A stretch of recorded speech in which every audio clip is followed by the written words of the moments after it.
Journalist آئے ہوئے تھے تو ان کے سامنے انہوں نے کس طریقے سے مودی صاحب کو پاکستان آنے کی گزارشیں بھی کیں، کرکٹ کی گزارشیں بھی کیں، وہ سب کچھ آپ کے سامنے ہے کہ اس وقت فوج اور نون لیگ ایک پیج پر ہے، اور وہ پیج یہ کہتا ہے کہ ہندوستان کے ساتھ معاملے ہر صورت ہر قیمت پر آگے بڑھانے ہیں، اس میں معاملہ جو بھی ہو، مطلب کہ اس میں ہماری پرانی پالیسیز سے ڈپارچر ہو یا ہمارا جو نیشنل انٹرسٹ ہے وہ پرانی جو ہماری پالیسی ہے اس کے حساب سے بھلے خراب ہو رہا، نئی پالیسی یہ ہے کہ ابھی خبر آئی ہے کہ ہندوستان ہمارا بھائی ہے، تو یہ پالیسی ہے جس کے اوپر اب ہم کاربند ہیں۔ اگلی خبر کی طرف چلتے ہیں۔ اگلی خبر ٹرانسپیرنسی انٹرنیشنل کی ہے۔ چودھری صاحب کی جو قابلیت ہے، چودھری نظام الدین صاحب کی، اس کے اوپر ٹرانسپیرنسی انٹرنیشنل نے اب رپورٹ جاری کی ہے۔ 2 سال پہلے، جی ہاں 2023 میں پاکستان دنیا کے کرپٹ ترین ملکوں کے اندر 133ویں نمبر پر تھا، 133، جی ہاں 133 جو رینکنگ تھی پاکستان کی۔ اب آپ سوچئے کتنی رینکنگ ہوئی ہوگی پاکستان کی۔ چودھری صاحب نے پچھلے 2 سالوں میں اتنے بہترین لوگ آپ کو دیے، اور لوگ بھی سامنے دیے، پورا شو تو چودھری صاحب ہی چلاتے ہیں، ہر فیصلہ تو چودھری صاحب خود کرتے ہیں، کیونکہ چودھری صاحب کو اس رینکنگ کو بہت بہتر بنانا تھا، اور اس رینکنگ کو بہتر بنانے کے لیے اور پھر اکانومی کو بہتر کرنے کے لیے، لا اینڈ آرڈر کو بہتر کرنے کے لیے چودھری صاحب نے شب و روز بلکہ شبانہ روز محنت کی، اور شبانہ روز محنت کے اب نتائج آنا شروع ہو گئے۔ چودھری صاحب کیونکہ خود حکومت چلاتے ہیں، میں جنرل عاصم منیر صاحب کی بات کرتا ہوں، تو اب جو نئی رینکنگ آئی ہے ٹرانسپیرنسی انٹرنیشنل کی، اس میں ہم نے بہت زیادہ ترقی کی ہے، لیکن ترقی منفی سمت میں کی ہے، جو ہم پچھلے 77 سال میں کرتے آئے ہیں، نئی بات نہیں ہے۔ وہ ترقی یہ کی ہے کہ 133ویں نمبر سے جمپ مار کے ہم 46، جی ہاں درست سن رہے ہیں، 46 نمبر پر دنیا کے کرپٹ ترین ملکوں میں آ گئے ہیں۔ اب ہم پہلے 46 ملکوں میں آ گئے ہیں جو کرپٹ ترین ہیں۔ پہلے ہم 133ویں نمبر پہ تھے، چودھری صاحب نے دن رات محنت کر کے ہمیں 46ویں نمبر پر لا کھڑا کیا ہے۔ آپ چودھری صاحب کو اور موقع دیجئے، آپ دیکھیے گا کہ انشاءاللہ ٹاپ 5 ملکوں کے اندر، یہ انشاءاللہ میں نے میرے منہ سے نکل گیا، اللہ نہ کرے کہ ایسا ہو، لیکن چودھری صاحب کو موقع دیجئے، وہ آپ کو ٹاپ 5 کے اندر لا کر دکھائیں گے۔ اب یہاں پر ایک بڑی ہی امپورٹنٹ بات جو آپ نے ذہن میں رکھنی ہے وہ یہ کہ صرف اسی رینکنگ میں ہم بہتر نہیں ہوئے، پوری دنیا میں جہاں پر لا اینڈ آرڈر سیکیورٹی کی ورسٹ سچویشن ہے وہاں بھی ہم نمبر 1 کے قریب ہیں، جی ہاں وہاں پر بھی ہم 3 نمبر پر ورسٹ ترین کنٹری ہے۔ حال ہی میں ایک انڈیکس ہم نے آپ کے سامنے رکھی تھی، صحافیوں کو قتل کرنے میں غزہ کے بعد ہم 2 نمبر پر ہیں۔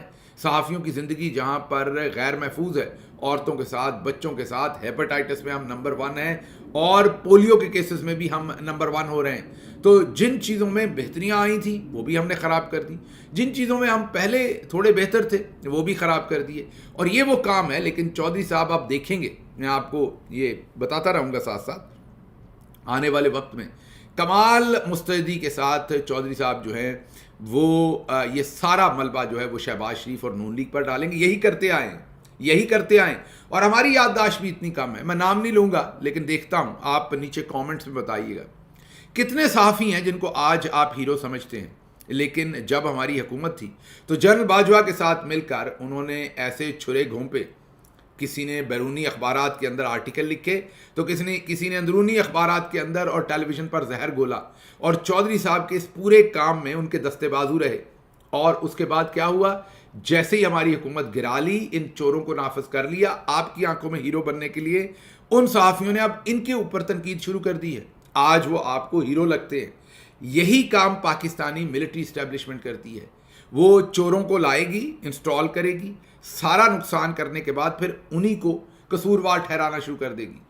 اب جلد ہی آپ دیکھیں گے پاکستانی ملٹری ٹاپ جنرلز جو ہیں وہ ابھی 6 مہینے نہیں تو سال کے بعد، یہ تو عمران خان کی مقبولیت اتنی زیادہ ہے کہ یہ انہوں نے ابھی تک کیا نہیں، ورنہ یہ سال نہیں نکالتے کہ انہوں نے یہ سارا ملبہ جو ہے چوری کا، یہ جو میں نے ابھی آپ کو ٹرانسپیرنسی انٹرنیشنل کی رپورٹ بتائی ہے، ان ساری چیزوں کا ملبہ انہوں نے نون لیگ اور پیپلز پارٹی پر شفٹ کر کے خود انہوں نے ان کے خلاف ہو جانا ہے۔ ہماری کیونکہ یادداشت کم ہے، ہمیں بھول جانا ہے کہ انہوں نے کیا کیا، ہم نے کہنا کہہ تو ٹھیک رہے ہیں، نون اور پیپلز پارٹی ہے تو کرپٹ، وہ اگر کرپٹ ہے تو ان کو بنانے اور لانے والے یہی لوگ ہیں، اصل رسی کا سرا جو ہے وہ ان تک جاتا ہے۔ تمام جو پاکستان کے اندر کرپٹ پریکٹسز ہیں اور کرپٹ لوگ ہیں ان کی آبیاری ادھر سے ہی ہوتی ہے، ان کو یہیں سے تقویت جو ہے وہ دے کر اتارا جاتا ہے. ہاں لیکن کمال مستعدی کے ساتھ سارے گندے کام کر کے اس سارے گندے کام کا جو ملبہ ہے اس سیاسی جماعتوں پر ڈال دیا جاتا ہے. ان سے یہ واردات کچھ صحافیوں نے بھی سیکھ لی ہے اور آج کل وہ ہیرو بنے پھرتے ہیں. اور میں یہ نہیں، ان کے ہیرو بننے پہ مجھے اعتراض نہیں ہے، اعتراض صرف یہ ہے کہ آپ نے بھولنا نہیں ہے جو آج بات کہہ رہا ہے وہ 2 سال کے بعد کیا کہتا ہے یہ آپ نے یاد رکھنا ہے. جب عمران خان کی حکومت تھی تو کون سے دوست تھے جنہوں نے جا کے امریکہ کو کہا، آرٹیکل لکھ کے انگریزی میں، کہ امریکہ اگر عمران خان کو نہیں ہٹائے گا تو عمران خان تو بہت ایکسٹریمسٹ ہے، مذہبی انتہا پسند ہے، عمران خان کو حزب اللہ اور پتہ نہیں کس کس کے ساتھ ملایا، حماس کے ساتھ ملایا اور پتہ نہیں کیا کچھ کیا. اور جب عمران خان کو گرا لیا اور عمران خان کی حکومت گر گئی اور ان چوروں کو لے آئے تو اب وہی ہمارے دوست جو ہیں وہ بہت بڑے جمہوریت کے پرچاری نظر آپ کو آ رہے ہیں، بہت بڑے فریڈم آف سپیچ کے، بہت بڑے رول آف لا کے، وہی ملٹری کے خلاف کھڑے ہیں. لیکن اس وقت جو ملٹری چاہتی تھی انہوں نے وہ کیا. تو بہت سارے جو آپ کو اینٹائی ملٹری اسٹیبلشمنٹ لوگ نظر آتے. جب میں یہاں ملٹری کہتا ہوں تو میں بار بار آپ کو بتاتا ہوں کہ یہ اوپر بیٹھے 3-4 جرنیلوں کی بات ہو رہی ہے، پوری فوج کی بات نہیں ہو رہی. ان کا اس چیز سے ظاہر ہے اس طریقے سے ڈائریکٹلی کوئی لینا دینا نہیں ہوتا، سوائے اس کے کہ وہ جو غیر قانونی انہیں احکامات اوپر سے کئی دفعہ ملتے ہیں ان کو وہ بجا لاتے ہیں. اگلی خبر آپ کے سامنے اسلام آباد ہائی کورٹ سے رکھتے ہیں. چودھری صاحب نے وہاں پر محفل سجائی ہے، جسٹس بلکہ جنرل سرفراز ڈوگر صاحب کو وہاں پر چیف جسٹس کے لیے لائے تھے لاہور سے، اور 5 ججوں نے ریپرزنٹیشن کی تھی اسلام آباد ہائی کورٹ کے اور کہا تھا کہ یہ یہاں پر آئے ہیں، انہیں نیا حلف لینا پڑے گا، ان کی سینیورٹی نہیں رہے گی. اب جناب جسٹس عامر فاروق صاحب نے، خود تو وہ سپریم کورٹ کے جج بن گئے ہیں، وہاں سے نکلنے سے پہلے یہ جو ان کی ریپرزنٹیشن تھی اسے مسترد کر دیا ہے اور کہا ہے کہ انہیں نیا حلف لینے کی ضرورت نہیں ہے، سینیورٹی لسٹ وہی رہے گی اور جسٹس سرفراز ڈوگر جو ہیں وہی پیونی جج رہیں گے اور وہی پھر ظاہر ہے اگلے چیف جسٹس بھی بنیں گے. یہ معاملات ہیں. ہم نے آپ کو یہ کئی مہینے پہلے خبر دی تھی کہ جسٹس سرفراز ڈوگر کو لایا جا رہا ہے اور آخرکار پھر آپ نے وہ سب کچھ انفولڈ ہوتے دیکھا اور اب یہ مکمل کام کر کے جسٹس عامر فاروق جو ہیں وہ یہاں سے ڈپارچر لیں گے اور سپریم کورٹ جائیں گے. اور میں آج ہی آپ کو بتا دوں، اب یہ میرے پاس کوئی سورس نہیں ہے لیکن جو پاکستان کے ساتھ 77 سالوں میں کیا گیا ہے اس کی بنا پر بتا رہا ہوں کہ چودھری صاحب ان کو سپریم کورٹ آف پاکستان کا جج بھی لگائیں گے. اب وہاں پر مقابلہ سخت ہوگا، جسٹس امین الدین ہوں یا دوسرے ججز ہوں، وہ ظاہر ہے وہ تو ان سے سینئر ہیں، وہ نکل جائیں گے تب تک. لیکن بہرحال جو اس وقت کے امین الدین ہوں گے ان کا اور جسٹس عامر فاروق کا سخت مقابلہ ہوگا کہ زیادہ بہتر طریقے سے اسٹیبلشمنٹ کو کون سرو کرتا ہے. جو کرے گا اس کو چیف جسٹس جو ہے وہ بنایا جائے گا. بہرحال جی اگلی خبر جو ہے وہ بھی سپریم کورٹ آف پاکستان کے بارے میں ہے. جو چیف جسٹس ہے جسٹس یایا افریدی، ان کی ملاقات ہوئی ہے صحافیوں سے، اس میں انہوں نے ایک پینترا پھینکا ہے. انہوں نے وہی کام کیا جو آج کل میں نے آپ کو بتایا کہ کچھ صحافی کر رہے ہیں. پہلے عمران خان کی کمر میں چھرا گھوم کے وہ حکومت گرائی، آج ان کے حق میں آواز اٹھا کے آپ کو وہ دوسری طرف کھیلتے نظر آ رہے ہیں. کل دوبارہ عمران خان آئیں گے تو دوبارہ حملے کرتے آپ کو نظر آئیں گے اور اس کا پریٹیکسٹ بڑا ان کا آسان ہوتا ہے، سادہ ہوتا ہے. دیکھیں جی ہم تو حکومت وقت کے خلاف کھڑے ہیں، حکومت وقت کے خلاف کھڑے ہوئیے لیکن سچ پر کھڑے ہوئیے. جھوٹ اور سازش میں چودھری نظام الدین کی سازش کا حصہ بن کے مت کھڑے ہوئیے. لیکن بہرحال یہ آپ نے اپنی نظریں کھلی رکھنی ہے اور یہ ہماری جو آپ سے بات چیت کا مقصد ہوتا ہے یہی ہوتا ہے. خبریں تو آپ کو یہ ساری ٹیلی ویژن سے بھی مل جاتی ہیں. جیسے اگلی خبر یہ ہے کہ سپریم کورٹ کے چیف جسٹس نے کہا ہے کہ عمران خان کا جو خط ہے اس کو ہم سیریس لیں گے، اس میں بہت اچھی باتیں ہیں، اس میں بہت سارے ثبوت بھی یو ایس بی کے اندر ڈال کر دیے گئے ہیں. انہوں نے بہت خوش آئند بات کہی ہے اور کہا ہے کہ اس کو جلد سنا جائے گا. اب دیکھنے میں یہ دیکھیے خبر کتنی اچھی ہے. اب آپ ٹیلی ویژن پر یہ خبر لیں گے یا کچھ دوستوں کا تجزیہ لیں گے تو آپ کو یہی لگے گا کہ مثبت سمت کام چل پڑا. اور کچھ دوستوں آپ کو یہ بھی بتائیں گے کہ آئی ایم ایف کا وفد کیوں کہ چیف جسٹس سے ملا تو اس لیے یہ چینج آف ہارٹ ہے. بالکل ایسا نہیں ہے، لفاظی ہے، کچھ نہیں ہے اس کے اندر. یہ صرف زبانی جمع خرچ ہے. جو جنرل یایا ہیں، جسٹس یایا ہیں، جو جسٹس یایا ہیں وہ کچھ نہیں کریں گے. ایسا کوئی وہاں پر ایسی حرکت نہیں کریں گے جس سے چودھری نظام الدین کے انٹرسٹ خراب ہوں. وہ وہی کریں گے جو انہیں اوپر سے حکم ہے. اب آپ ان ججز کو صوبیدار میجر ہی کہہ لیں تو بہتر ہے، بلکہ میرے منہ سے جنرل یایا نکل گیا. کہاں جنرل اور کہاں پر ہمارے یہ بیچارے معصوم ججز، تو اس لیے میرا خیال اس طرف نہیں جاتے. لیکن مختصر بات یہ ہے کہ یہ صرف آپ کو خوش رکھنے کے لیے ایسا منورنجن بیچا جاتا ہے، چند دن کے بعد یہ بھول جایا جائے گا. رہی بات IMF کے وفد کی، تو ان کی بالکل ملاقات ہوئی ہے. انہوں نے ان سے سوالات بھی پوچھے ہیں، تمام سوالات پوچھے ہیں کہ آپ ججز کو اپوائنٹ کیسے کرتے ہیں، آپ یہ سارا کام کیسے کر رہے ہیں 26ویں آئینی ترمیم پر، اور بہت ساری چیزیں.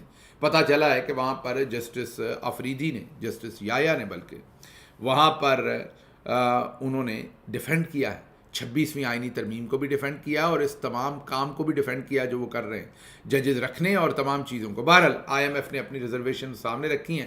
لیکن یہاں آپ کو یاد کرواتا چلوں کہ جب IMF نے ایک دفعہ کنڈیشن رکھی تھی کہ حکومتیں جو ہیں وہ اسٹیٹ بینک کو ابیوز کرتی ہیں اور پالیسیز اپنی مرضی کی بنواتی ہیں جس سے خزانے کو نقصان ہوتا ہے، تو اسٹیٹ بینک جیسے بہت سارے ملکوں میں انڈیپینڈنٹ ہے، یہاں بھی انڈیپینڈنٹ اسے کیا جائے.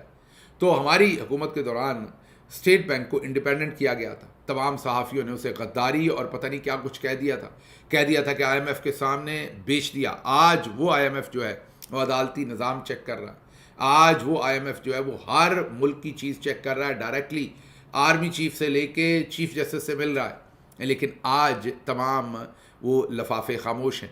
آج وہ تمام ہیرو جو آج آپ کو مثبت سمت کھڑے رپورٹنگ کرتے نظر آ رہے ہیں، تب وہ بھی IMF کے معاملے کے اوپر عمران خان کی حکومت کے اوپر سخت تنقید کرتے ہوئے نظر آتے تھے.